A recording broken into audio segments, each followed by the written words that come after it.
Baik, sebelumnya Assalamualaikum warahmatullahi wabarakatuh. Perkenalkan saya Dinda Aziza dengan NIM 2310116013. Pada kesempatan kali ini di tanggal 18 Mei 2026, saya akan mempresentasikan terkait seminar proposal saya dengan judul Pengaruh Sertifikat Halal, Promosi Media Sosial, dan Kemudahan Akses Pembelian terhadap Kepuasan Pelanggan Restoran Migacuan di Jabodetabek dengan keterlibatan pelanggan sebagai variabel mediasi. Pada bab 1 pendahuluan ini, apa sih yang melatar belakangi penelitian saya ini terjadi? Yang pertama itu karena pesatnya perkembangan di sektor makanan, yang dimana dengan pesatnya perkembangan pada sektor makanan membuat konsumen menjadi lebih selektif dalam memilih produk. Lalu yang selanjutnya adalah tingkat kepuasan pelanggan pada sektor F&B yang mencapai 81%. Sebenarnya angka 81% ini dapat dikategorikan sebagai angka yang tinggi, akan tetapi pada kenyataannya ini masih di bawah sektor perhotelan dan juga kesehatan, yaitu sebesar 85%. Lalu yang terakhir adalah tingginya permintaan, yang dimana kepuasan pelanggan itu dipengaruhi oleh faktor seperti sertifikat halal, promosi media sosial, dan juga kemudahan akses pembelian, dan perlu diteliti lebih lanjut terkait keterlibatan pelanggan sebagai variabel mediasi. Lalu untuk gap research dari penelitian ini adalah yang pertama, penelitian terdahulu itu hanya memfokuskan pada satu wilayah saja, misalnya di wilayah Yogyakarta saja, dan itu masih tergolong cukup sempit untuk cakupannya. Lalu belum banyak yang meneliti ketiga variabel sekaligus, yaitu sertifikat halal, promosi media sosial, dan juga kemudahan akses pembelian. Dan yang terakhir, masih sedikit penelitian yang meneliti melalui analisis jalur seperti keterlibatan pelanggan sebagai variabel mediasi.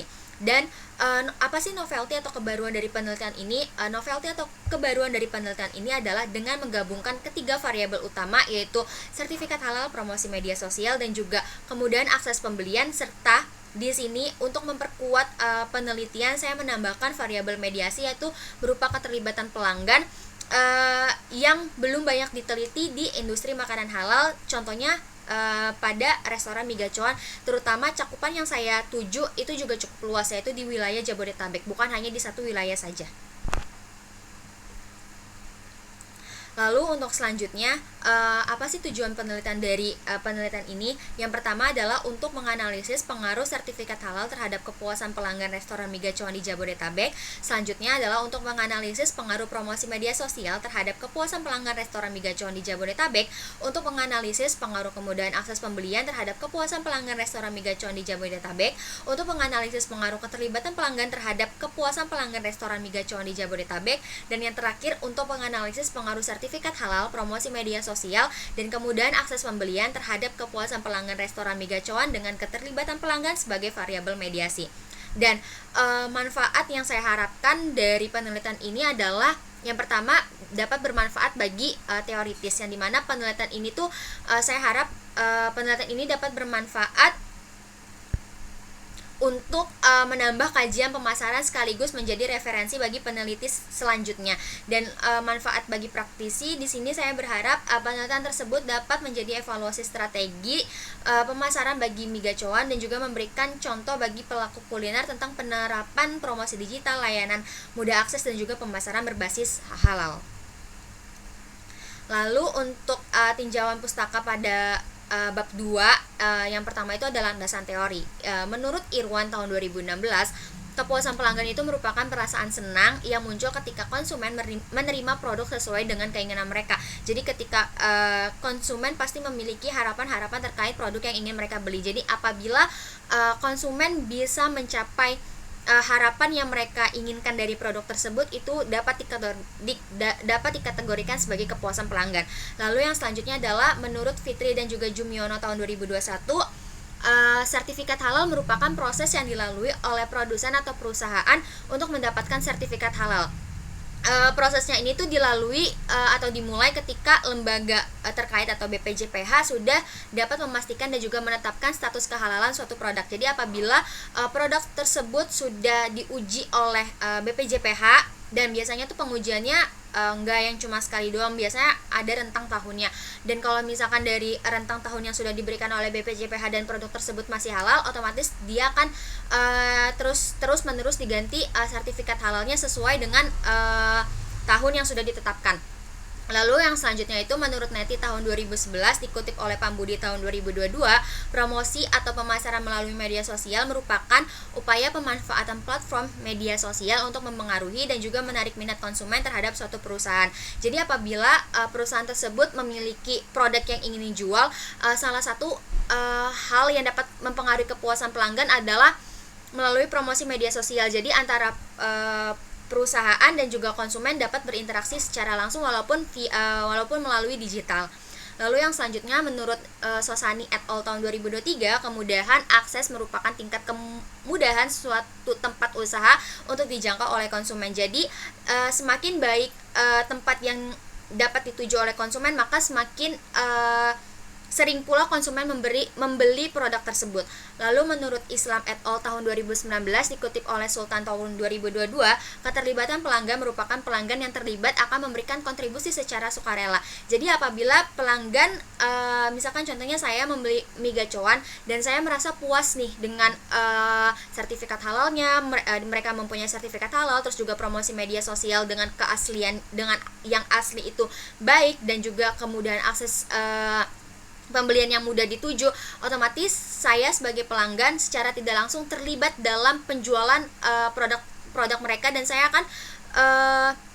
akan mempromosikannya kembali atau merekomendasikan produk mie gacoan ini kepada orang lain. Jadi sehingga yang akan membeli mie gacoan ini bukan cuma saya, tetapi orang lain juga akan membeli dan meningkatkan penjualan dari mie gacoan ini. Baik, selanjutnya yaitu penelitian terdahulu. Ada 15 penelitian terdahulu yang sudah saya cari, dan di sini saya menggunakan 4 penelitian terdahulu untuk 4 variabel dan semuanya berpengaruh positif dan juga signifikan terhadap kepuasan pelanggan. Seperti pada penelitian yang telah dilakukan oleh Nurida et al tahun 2025 yang menyatakan bahwa sertifikat halal berpengaruh positif dan juga signifikan terhadap kepuasan pelanggan. Lalu penelitian yang dilakukan oleh Ika Novalina tahun 2022 juga menyatakan bahwa promosi media sosial berpengaruh positif dan juga signifikan terhadap kepuasan pelanggan. Lalu penelitian yang dilakukan oleh Kristiana dan juga Gesmani tahun 2021 menyatakan bahwa kemudahan akses pembelian berpengaruh positif dan juga signifikan terhadap kepuasan pelanggan. Dan yang terakhir, penelitian yang dilakukan oleh Tuti dan juga Sulistia tahun 2022 menyatakan bahwa keterlibatan pelanggan berpengaruh positif dan juga signifikan terhadap kepuasan pelanggan. Lalu yang selanjutnya di sini ada model penelitian dan juga hipotesis. Ini adalah model penelitian yang saya gunakan, di mana sertifikat halal, promosi media sosial, dan juga kemudian akses pembelian mempengaruhi dulu nih, apakah mempengaruhi keterlibatan pelanggan atau tidak. Jadi setelah mereka mempengaruhi keterlibatan pelanggan, otomatis mempengaruhi kepuasan pelanggan juga. Dan hipotesisnya di sini yang pertama, H1 diduga sertifikat halal berpengaruh positif dan juga signifikan terhadap kepuasan pelanggan restoran mie gacoan di Jabodetabek. Terus juga H2 diduga promosi media sosial berpengaruh positif dan signifikan terhadap kepuasan pelanggan restoran mie gacoan di Jabodetabek. H3 diduga kemudahan akses pembelian berpengaruh positif dan juga signifikan terhadap kepuasan pelanggan restoran mie gacoan di Jabodetabek. H4 diduga keterlibatan pelanggan berpengaruh positif dan juga signifikan terhadap kepuasan pelanggan restoran mie gacoan di Jabodetabek. Dan H5 diduga sertifikat halal, promosi media sosial, dan kemudahan akses pembelian berpengaruh positif dan signifikan terhadap kepuasan pelanggan dengan keterlibatan pelanggan restoran mie gacoan di Jabodetabek. Lalu selanjutnya pada bab 3 metodologi penelitian, di sini yang pertama ada definisi operasional. Pada definisi operasional saya menggunakan 3 variabel. Yang pertama itu ada variabel dependen, yaitu kepuasan pelanggan atau variabel Y. Lalu ada variabel independen, yaitu ada sertifikat halal sebagai X1, promosi media sosial sebagai X2, dan juga kemudian akses pembelian sebagai X3, serta variabel mediasi atau variabel penghubung, yaitu keterlibatan pelanggan sebagai variabel Y. Dan untuk pengukuran indikator ini sendiri saya menggunakan skala Likert 1 sampai 4. Kenapa saya tidak menggunakan 1 sampai 5? Karena untuk menghindari jawaban netral dari responden dan untuk memudahkan saya mengolah data tersebut. Mengolah data atau mengolah jawaban yang telah diberikan oleh responden. Lalu untuk populasinya, di sini saya akan populasi dalam penelitian ini adalah masyarakat di wilayah Jabodetabek. Dan untuk sampelnya di sini saya menggunakan teknik non-probability sampling melalui teknik purpose sampling dengan ciri-ciri responden, yaitu masyarakat di wilayah Jabodetabek, pernah membeli mie gacoan di wilayah Jabodetabek, dan usianya di atas 15 tahun. Lalu yang terakhir di sini adalah metodologi penelitian pada teknik pengumpulan data.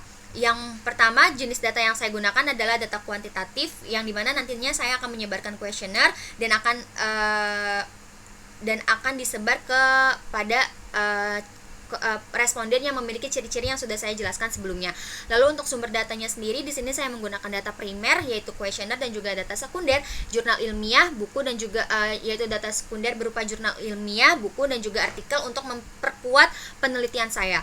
Lalu untuk pengumpulan data di sini saya menggunakan kuesioner yang disebar melalui Google Form dengan menggunakan skala Likert 1 sampai 4 untuk menghindari jawaban netral. Dan terakhir di sini teknik analisis datanya saya menggunakan partial least square atau PLS melalui perangkat software Smart PLS dengan analisis deskriptif outer model yaitu melalui uji validitas konvergen, uji validitas diskriminasi dan juga uji reliabilitas.